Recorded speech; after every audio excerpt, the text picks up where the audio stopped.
Bharuch SOG પોલીસે અંકલેશ્વર તાલુકાના સેંગપુર ગામના જીતાલી ડઢાલ માર્ગ પર ઝૂંપડાની દિવાલ પાસે ઉગાડેલ લીલા ગાંજાના છોડ સાથે એક ઈસમને ઝડપી પાડી 74,000 નો મુદ્દામાલ કબજે કર્યો હતો।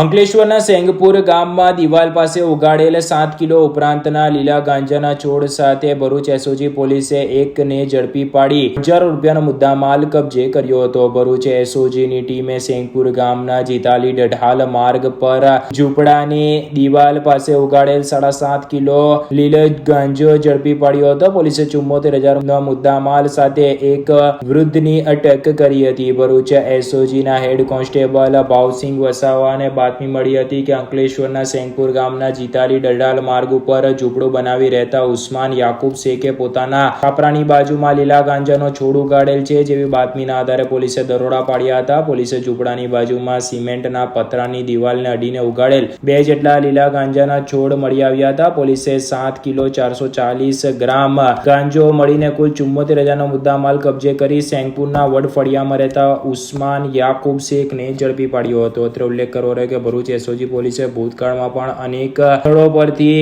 ઘરના વાડામાં કે પાછળના ભાગે ગાંજાના છોડ ઉગાડેલ હોય તેવી બાતમીના આધારે દરોડા પાડી તેની ગેરકાયદેસર ઉગાડનાર અને સંતાડી રાખનાર નાઓની અટકાયત કરી છે। ત્યારે હવે અંકલેશ્વર અને ભરૂચ જિલ્લામાં ગાંજાના છોડ ઉગાડવાના કિસ્સામાં નોંધપાત્ર વધારો નોંધાઈ રહ્યો છે।